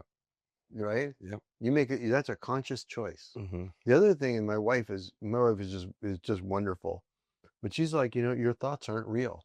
They're just thoughts. Right? Yeah. And like you think about that, and you're like, well, no, those are my thoughts. Like, They're real, but they're my not. thoughts. They're not real. Yeah. These are just Yeah. thoughts. But your thoughts being real, that's like a real thing. Yeah. Yeah. We put so much, like credence in things that we think. Right? Yeah, I think people really do put energy into things. Right? And you get the feel energy of that. the ocean too, though. Yeah. Right? That's insane. But people put that energy into things. You feel like that when you're singing with people, you're dancing with people, you get that energy. Or people, you go to a Cars and Coffee and everybody's stoked, and I love that. It's just so much better. I mean, being angry is just, that's why, it would be so easy right now with everything going on in the world to live in a constant state of outrage. Right? Yeah. And that just is so. Do you want some calamari? No, I'm good. Thanks. I just think that that's so toxic, right? You can't do it. And it does, that's like the opposite of love isn't hate, it's indifference. So it takes a lot to get me kind of wound up, right? And I don't give people my hate because they don't know. It's all in me. Mm-hmm. Right? But I'd rather be indifferent to you. You're like, you don't exist. You're just not part of my thing. Because if I wake up and I'm feeling, oh my God, I don't like this person, I don't like this thing, they don't know that. Only I know that. Yeah. So why am I giving that energy to that? The opposite of love and hate is indifference. So, okay, remember when word processing came out? Do you think every document was beautiful? Right? Yeah. So if you're using AI image creation, well, it's like, I want this shot on a Leica M6 with a, your stuff. with a Summicron 35, 1.4 Summicron on Ektachrome, right? Because my blues are going to be really bright, and I want it shot at 5 in the afternoon, at Diamond Head Lookout, and this. Well, you have to be a photographer to get that. Yeah. Not everybody's going to get that. Variables they are worried about. Yeah. Just like when we went from film to digital, right? Right. And the people who do what film stock did and what different lenses did, they were winning in the digital world too. I still shoot film. Oh, dude. I shoot digital too, but I shoot film, and I shoot film with vintage cinema lenses. Nice. So they're very soft. They're not sharp. They're very soft, and they're just beautiful. They're really dreamy. You ever talk to Caan about that? No. He's a camera collector. Oh, is he? I got to talk about that. You have to. Next time you see him. Yeah, I only saw him when he was here in the water. Well, I should group text you guys. Oh yeah, I'd love to talk to him about that. Because he's like, I was like, why is that camera worth so much money? It's vintage. I'm like, That's me shooting. That's me shooting vintage glass. Yeah, I mean, listen. I mean, you think about it. Bruce Lee. There's a really good. Matthew Pauly, who wrote Choked. He wrote Choked Out. And he wrote American Shaolin. Mm-hmm. He just wrote a great biography of Bruce Lee, and it's super, super interesting. But it was really Dan Inosanto because Bruce Lee's way of fighting wasn't a thing until Dan Inosanto put it in a process in place, right, and made it a thing. It's because he also did those tests, like that warehouse one where they had those special force guys, and he took them all out with a stick. Crazy. There's a video on it. Like, I don't know if it's on YouTube anymore or. Danny did. He went in there with a stick, and they had all their weapons and everything. And he took every single one of them out. Crazy. But Bruce Lee had kind of, if you read, I mean, very tough life when he came here. Came from a wealthy family, came here, went to Seattle, lived under a staircase, working in a Chinese restaurant, right?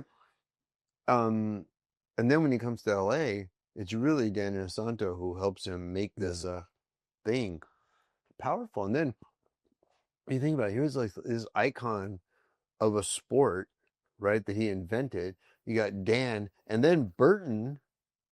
And Burton is a true scholar of fighting in all forms. Yep. You know, he just did a Zulu stick fighting thing, right? He's always into that Zulu one. It's so funny. Yeah. You know, and funny because here's a white guy from Southern California teaching Zulu fighting, but totally accepted by the African community as the expert of it. I couldn't believe he went. I was like, man, I gotta reckon cut your head off over there.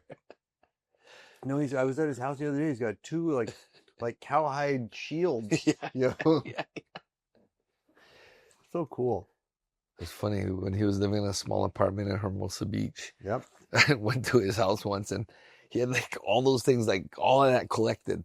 And almost his whole room was full of like all these things that he got from all the different countries he studied their kind of stick fighting. Funny, the yard where we went and trained the other day, the yard in Hermosa is half a block from where his. Oh, wow. That's a nice area. Mm-hmm. Wow, the yard could afford that, huh? It's an old gym. Is that the yard that's connected to like the P45 and CrossFit and they mix bread it and that's why they call it the yard? Oh, it's a different yard. This is just this is like a true like barbell club. Oh, okay, okay. I was wondering because a lot of pro athletes train there. Yeah. Tiny. I mean, this is like when you talk about it being a gym, there's a men's room and a women's room with one shower in each. You know, this is not like that's a lot. That place is expensive. Yeah, this is a like a serious like just people who are serious about training. Oh wow. You know, and not like but Troll, who's a connoisseur, pushes, you know, like he's finding the new equipment. He's finding new ways to think about things. You know, you saw Bill and I training with those tsunami sticks, right? Yeah. Like he turned us onto those. Oh, so that's the ones that you have at your house. The weights at the end. Yeah, yeah, those are great. Yeah. The first that day you got it, I think I was there. Yeah, they're fantastic. Wow. I didn't know that was Troll that. Mm-hmm. Yeah, I mean, I think it's just good for your brain. I definitely feel stronger. I mean, I wouldn't have thought of like hanging by one arm and doing kettlebell curls.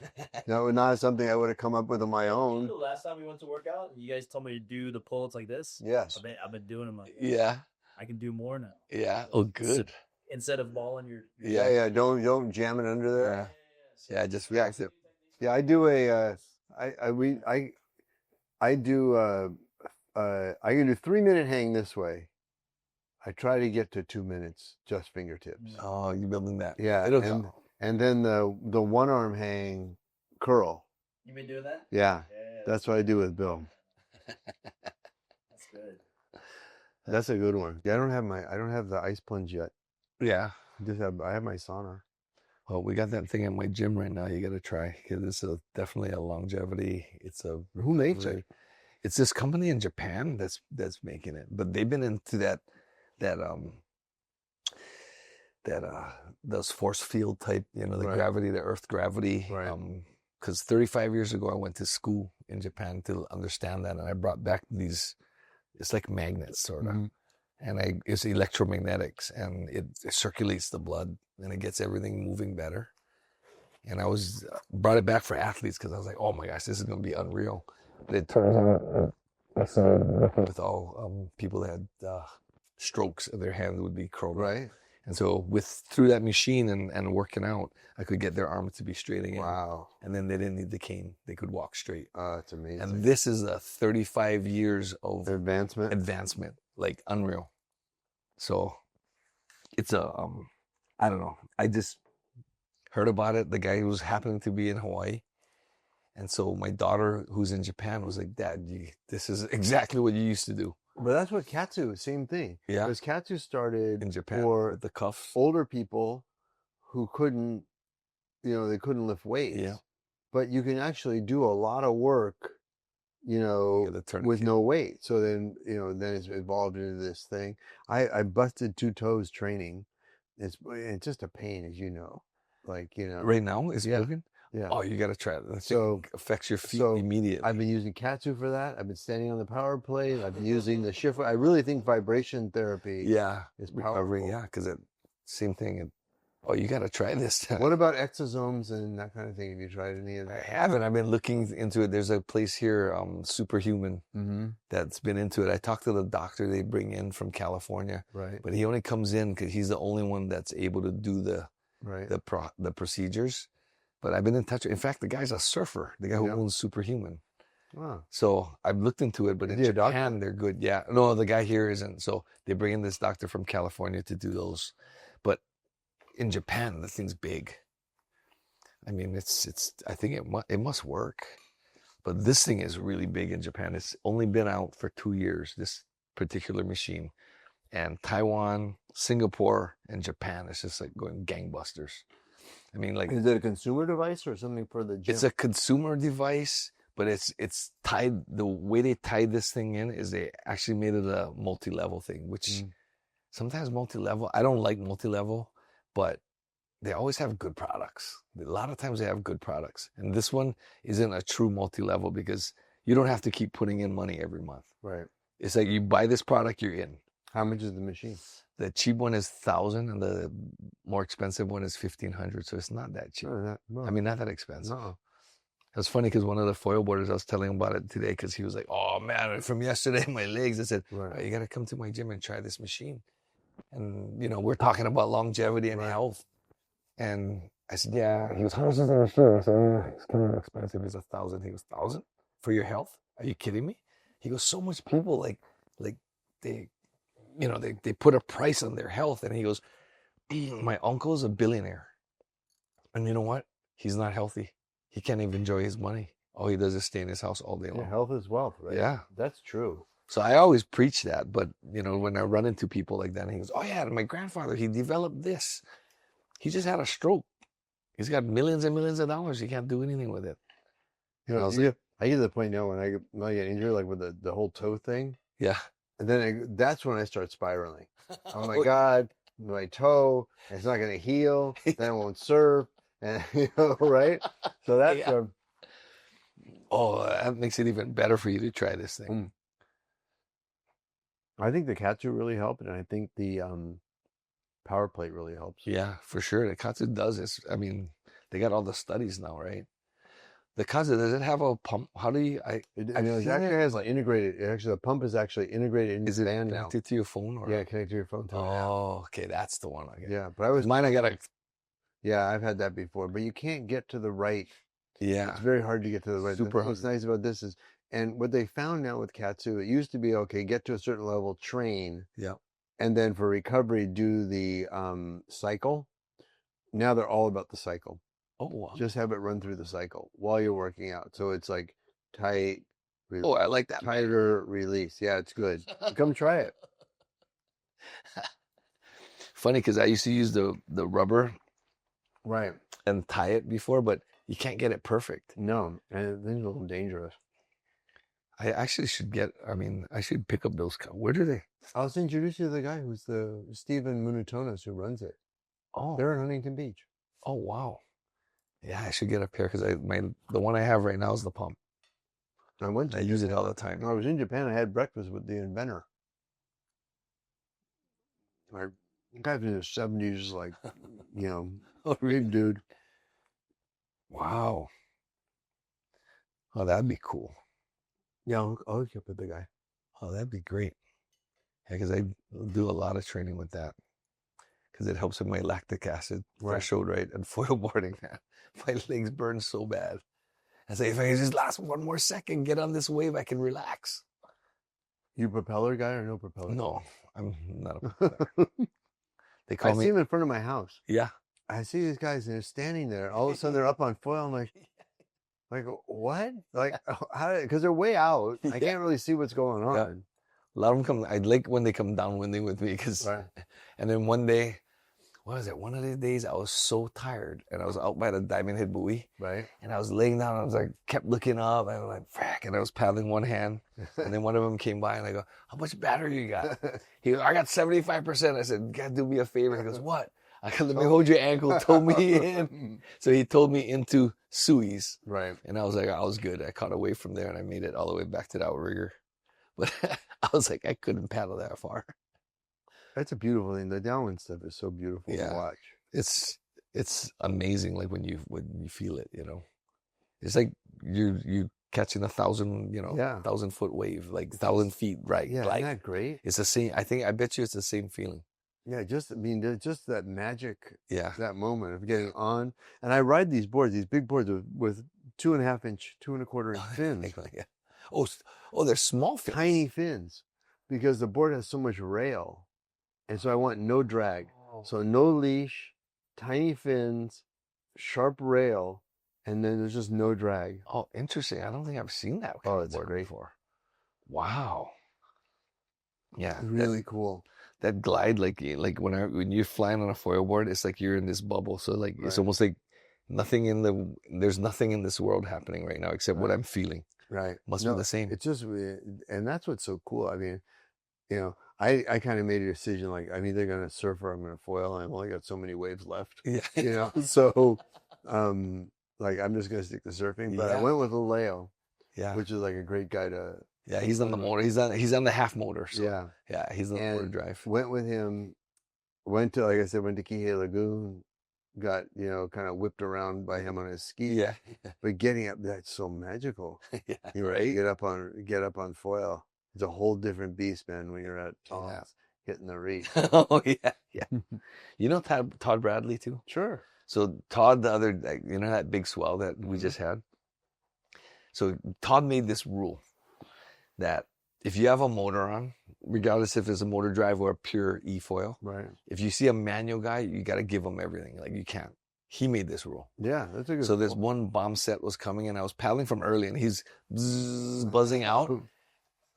He turns around and I'm going, seriously? So I'm like, I keep going. Rule. Yeah. And then the wind starts picking up. So now I'm going to have to work harder. Weird old man's. No, yeah, right outside Old Man's, like way outside. And he starts pumping because he's losing speed. And I'm like going, frick, I don't think I'm going to do this. He's going to catch this wave. So I just let it go because it's not a big deal, right? So I just watch him and I'm going like this and I'm watching him. He almost stops. He's trying to run his motor, loses balance, falls over. So I laugh, right? And as I paddle away, I go, yeah, serves you right. And then he goes, Ian, can you check my head? I said, what, check your head because you made the rule that you broke? And he goes, no, for real. So I was like, really? I turn around, I was like, blood everywhere.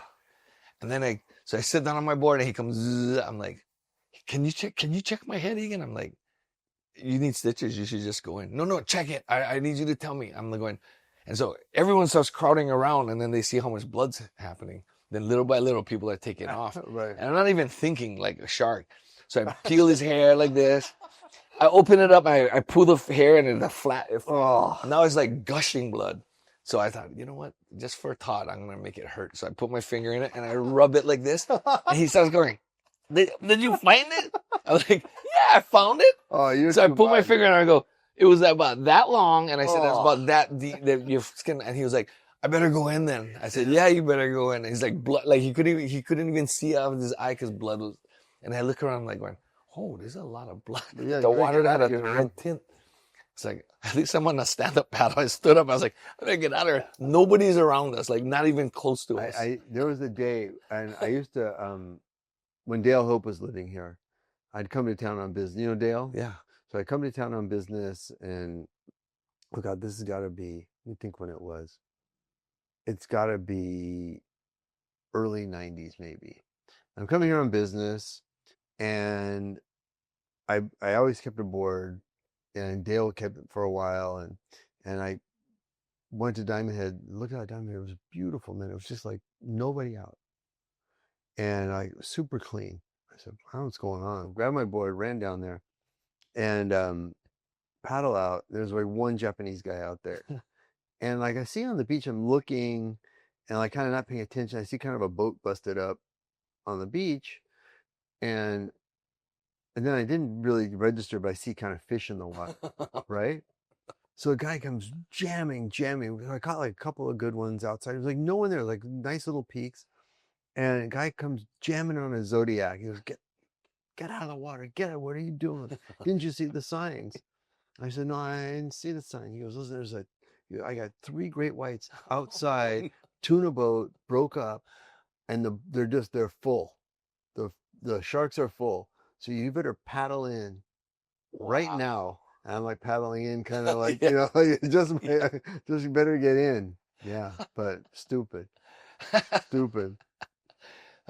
Funny story. So good. Wow. I did also, there was a time we were staying at a house up on Kahala, and my kids were little, and I had like a longboard there, and they were like playing on it. They were little kids. They were probably 3. And I hear a guy out, like on Hunakai Street, where there's like that kind of like that break wall out there, right? Yeah. And a guy's yelling, "Shark, shark!" and he's like panicking out there. So I jump on my board and I paddle out there to try to get him. So a guy comes by in a boat, picks the guy up. I know you're stuck And then out there. I'm stuck out there.